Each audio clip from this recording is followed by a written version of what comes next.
Hi, my name is Lowell Francis, and I blog about RPGs at Age of Ravens. I'm also one of the co-hosts of the Play on Target podcast, and this is my sort of monthly video roundup, trying to go through all the posts and things that I put up the previous month on Age of Ravens. And this is still an experiment, still working through it, still trying to figure out exactly where to put my eyes so it doesn't look too terribly creepy. Recording this at the beginning of April so that I can talk about what came up in March, and we're going to quickly go through that. I got 9 solid posts there, some reviews and some other things. And so I want to briefly go through each one, and maybe you'll find something there that you think is interesting and want to go take a look at. And I've certainly got the links in the show notes there for you.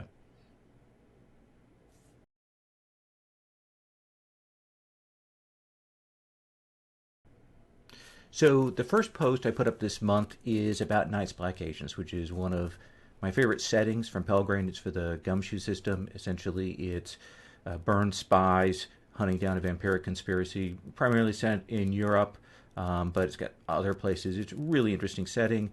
I've done some reviews of that before, but one of the things is that I'm not entirely sold on portions of the Gumshoe system, so I looked at different ways that you might actually do Night's Black Agents and bring some of the pieces that I really like from it. The ideas of investigation, the way that the vampiric conspiracy works, things about cover, all of that stuff. And I consider maybe doing it with Classify, which is a sort of retcon, retro clone of James Bond 007, and also Monster of the Week, which is another system I like, PBTA. And then also, lastly, how you might just take Gumshoe and make what I call Gumshoe Express, a really streamlined, simple system. So I look at those options. I will note that Ken Hite, the designer of Nice Black Agents, tweeted that he thought my mission was futile, but we'll see about that. Might take a look at it if you're interested in Gumshoe or interested in this setting.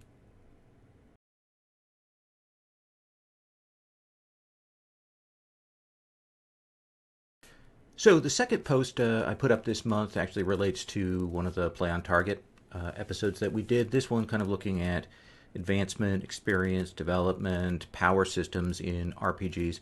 We kind of talk about what different games do, what we like from those, and what the implications are. What do they do to the play? What are the built-in dynamics that come out of this? Because one of the things that's really important in thinking about RPGs is different kinds of incentives, both play at the table and play for future games, and how we can make systems like that useful for encouraging fun and interesting play and give players something to chew on. And we talk about the idea of games that don't have development and what that actually means. So it's kind of a neat episode. And then in my post, I go through a bunch of other ideas that we didn't get to in the episode. So either one, you can listen to the episode or read the post or do both, as you would want to.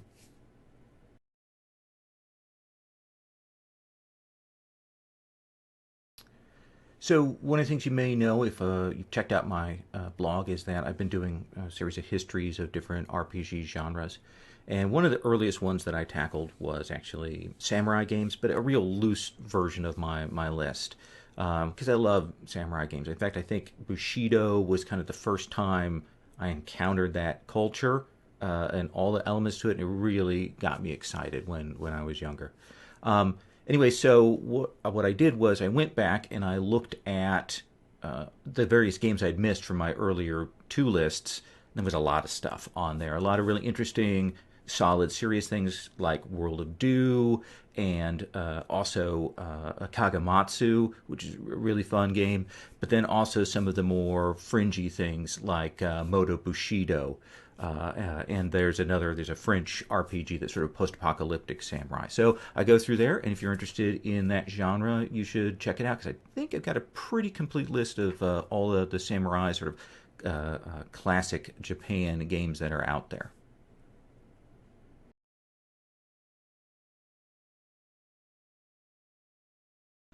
So my fourth post this month is a game review. I take a look at an RPG called Questlandia. That's by Hannah Schaefer. It's a game we had a chance to play several sessions of. It's a story game. It's got some interesting narrative elements in it, and it's also got kingdom building stuff, which I really love. But the kingdom building here is about a doom kingdom, and the kingdom's going to fall, and the game has kind of a death spiral built into it so that you're resolving sort of the destruction of the kingdom or the fall of it. And there's some really cool stuff in it. I really like There's some things I'm not as fond of in it in terms of resolution and the way that the flow runs throughout it. But one of the interesting things is I also link in my post to an interview that Hannah Schaefer did, where she talks about the fact that they're doing a second edition of it that actually deals with some of those things that in going and taking it to conventions they saw. And so I'm very excited about that. I think it's a really good game. It's really cool as it stands right now, and I'm looking forward to the second edition.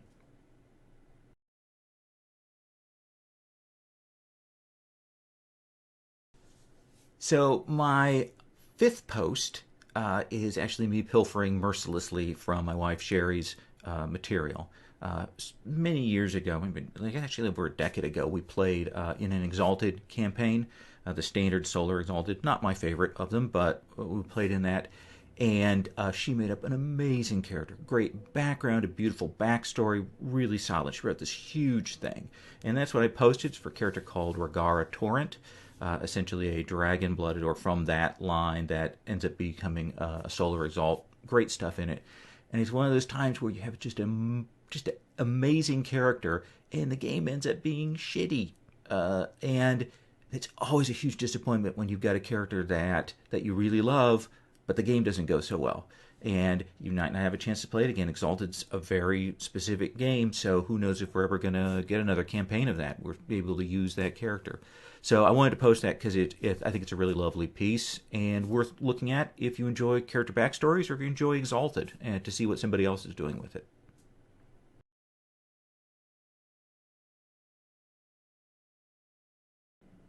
So one of the other things I've done on the blog over the years, besides the histories of RPG genres, is I've done some system guides for new gamers coming to a particular system. I've done that for Changing the Lost. I've done that for 13th Age, for Fate, for Gumshoe, as a resource. And this month, I took a look at one of my favorite systems, Mutants and Masterminds, particularly third edition. What goes on with that? I'm moving now to a third edition campaign coming up in the next month or two, and so I walk through what the game's about, what's going on with it, what's the addition, what are the changes there with that, what material maybe from second edition is useful and can be brought over, how that works.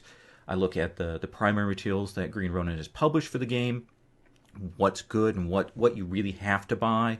And then I'll look at some of the third-party publisher materials. So if you're interested in Mutants and Masterminds or superhero gaming, it's worth checking out. Maybe get a look there and see, okay, this is exactly what I have to buy if I want to get a taste of the system. So, and I really, really dig it, and I hope it proves to be a useful resource for some people out there.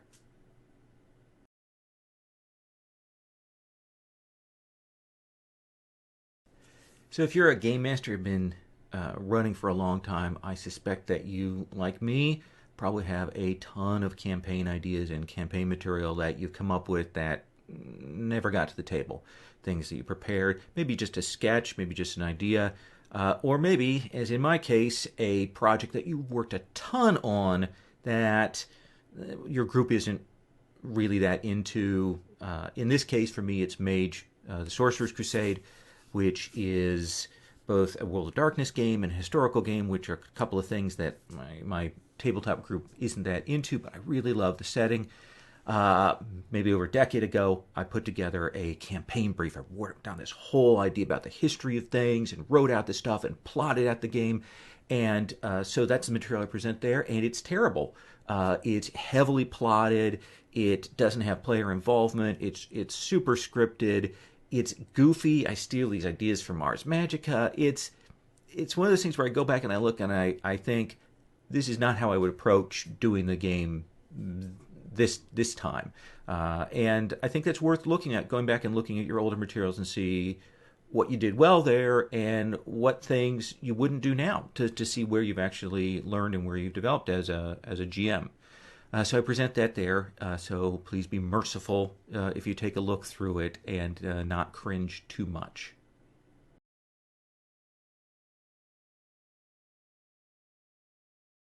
So the Play on Target podcast actually originated from four of us that met through RPG Geek. And this particular episode we did of Play on Target actually looks at RPG Geek as a community and what the tools and resources are there. We talk about that, and of course in my post, as I like to do, I go through and I tackle some ideas that we didn't get to in the episode. And this is kind of a weird episode because I got some strange reactions. One of the things is I got a lot of people saying, "Oh, I don't need another community. Oh, I don't need another community. I don't want to do this. I don't want to engage with the other community." That's fine. One of the things is I think that's only a portion of what we're talking about in the episode and in my post, because RPG Geek is actually, as much as that, is a huge and useful toolbox. It's a tool set for gamers. I don't actually use it as much for community as I do for other purposes, like tracking my collection, like arranging trades, like rating things, like finding reviews, finding session reports, finding videos, and all of those things, and especially, most importantly, research and tracking down new games. So I think that's at least as much as anything why you should consider checking out RPG Geek. Don't have to engage the community, but you can have there a toolbox that you might find useful. And you might not. Who knows? But I just want to kind of make that point.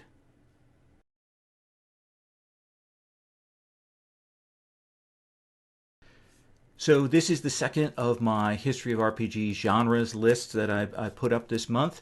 And it's actually kind of a new direction. What I've done previously is taken a genre and run it all the way up to the modern day, which can result in many, many, many, many, many posts, and I get burned out by the end. But one of the things I wanted to do is look at some of these smaller, more niche genres, ones that maybe don't have as many products to them, and just kind of do the first 15 of those. And I'm hoping to do this for some other ones. And in particular, I wanted to look at the Western, because one of the things we often hear is there aren't, very many Wild West games. Well, there are. There are a ton of them, both in English and foreign language versions of those.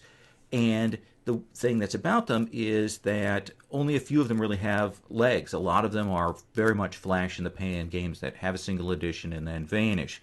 And maybe that is systemic to Wild West games. In the list, I talk about early ones, including, of course, Boot Hill, which comes out of like D&D, a miniatures wargaming tradition, and I talk about some European games like Far West, and then I talk about the game that actually really changed gaming and Wild West gaming, and that's Deadlands. So it's an interesting list. It actually got a positive response to it, so I suspect I'll probably return to the Western sometime in the future, even though it isn't my necessarily favorite genre, but we'll swing back around that way.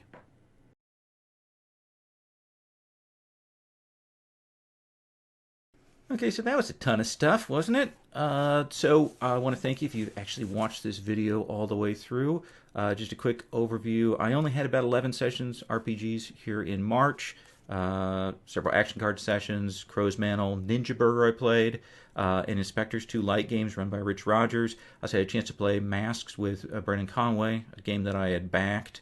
I got to play a session of Rollmaster, which has continued to roll on. So it was a decent month. I had some cancellations, and I'm keeping track of those, and maybe I'll hope to do kind of a quarterly review coming up here in April. Anyway, thank you for watching. Leave any comments or feedback on there, on the YouTube notes there. And I put the links in the show notes, so any of these that you want to find, you can get to. And thank you very much. Please check out the blog.